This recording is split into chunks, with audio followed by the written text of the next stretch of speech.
Emmanuel Macron is now playing a game in which he has no experience, whose rules he doesn't know about, but whose ramifications are grave. We will tell you all about it, but before that, if you are a fan of non-corporate funded free news and analysis, you've landed on the right YouTube channel.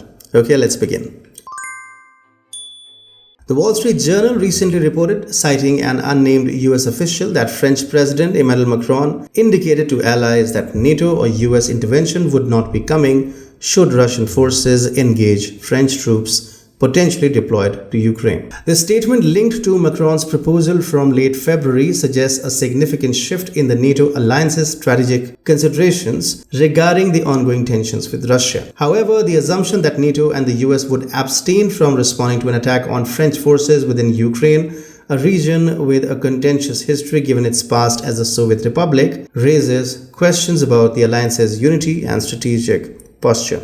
The notion that one of NATO's principal members could engage in military operations against Russia, its long-standing adversary, without eliciting a collective defense response could severely undermine the alliance's credibility. Despite assurances from a French official that Macron's proposal encompassed only training, defense operations and cyber warfare, Russia's explicit threat to target French forces underscores the grave risks involved. The historical context marked by Russia's actions against French mercenaries earlier in the year further emphasizes the potential for direct confrontation. Analytically, should France proceed with a conventional military intervention aiming to secure strategic locations along the Black Sea coast and the Dnieper River, it would not only alter the regional power dynamics but could also precipitate a direct military front between France and Russia. This scenario, while highlighting Macron's stated willingness to proceed without immediate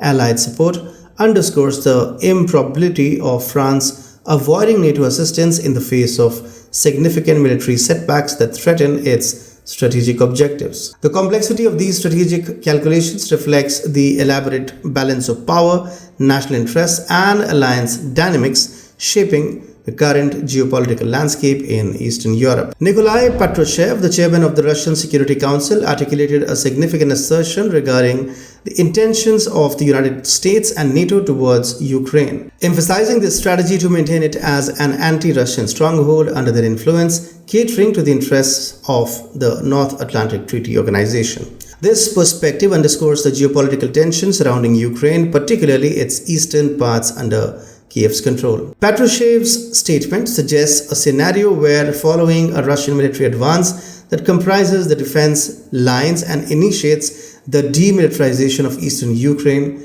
NATO might consolidate its support for France's military endeavors in the region. The geopolitical implications of Russia potentially breaching the Dnieper River, thereby severing Ukraine's access to maritime routes and advancing towards Odessa, are profound. Such developments would likely galvanize NATO, driven by its constituency's anti-Russian sentiment, to intensify its military and strategic engagement in the area. France, with its forces stationed in Romania, could play a pivotal role in preempting or responding to Russian advance, a move that, while risky, underscores the alliance's foolhardiness to come in the way of Russia by hook or by crook. Despite President Macron's indicated reluctance to seek aid, the dynamics of international solidarity within NATO could foster a unified or a coalition of the willing stance in support of France's operations. The speculation by Patrushev about the risk of escalation to a global conflict in the wake of French-Russian confrontations in Ukraine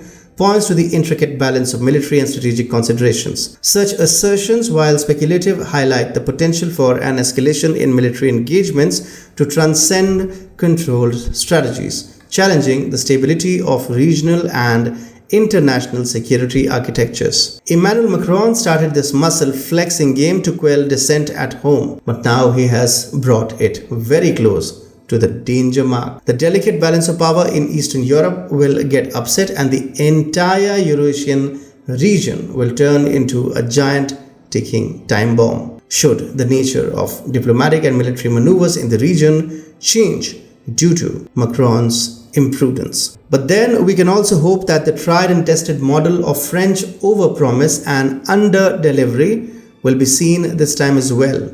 Last time it was seen only a week back when Ukraine received fresh ammunition from France. It was a disaster. Watch this report to know more.